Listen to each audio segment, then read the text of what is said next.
371 நாள் அல்லது 377 நாள் வரைக்கும் எங்க இருக்கிறாங்கன்னா அந்த பேழைக்குள்ளே இருக்கிறார். வெளியில என்ன நடக்குதுன்னு தெரியாது.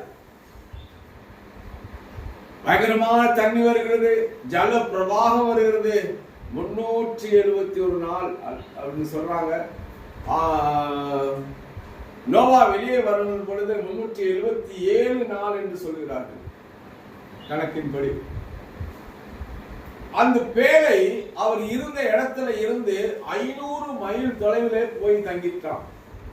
இப்படி அறிஞர்கள் கண்டுபிடித்திருக்கிறார்.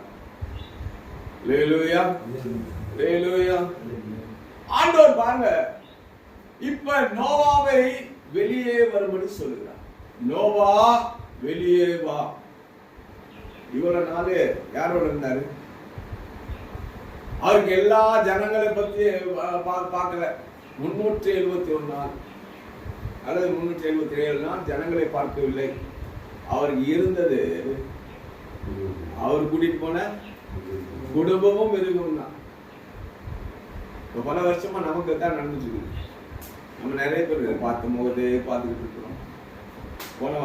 போன மாதம் அந்த பாஸ்டர் சொன்னாங்க, சில நேரம் நம்ம எல்லாம் பேசிக்கிட்டு பொழுது சொல்லுவோம், அதே தான் நடக்குது. பாஸ்டர் கூட காலையில் குழம்பிட்டு இருந்தார், அதே தான் நடக்குது, அதே தான், ஒண்ணுமே இல்லை.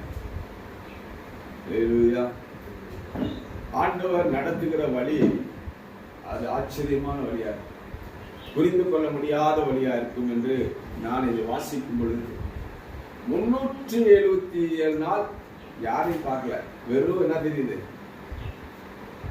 இந்த பக்கம் பிள்ளைகளும் மனைவி மருமகள் இவங்க தெரியுது, இந்த பக்கம் யாரு தெரியுது, நல்லதும் இருக்குது கெட்டதும் இருக்குது. இமானுவேல் பாஸ்டர் முறை பிரசங்கம் பண்ணும் பொழுது சபையில சொன்னாரு, சபை ஒரு காடு அப்படின்னாரு. எனக்கு தூக்கி வந்து சபை ஒரு காடு, அது மிருகங்கள் இருக்கும், நல்லதும் இருக்கும்.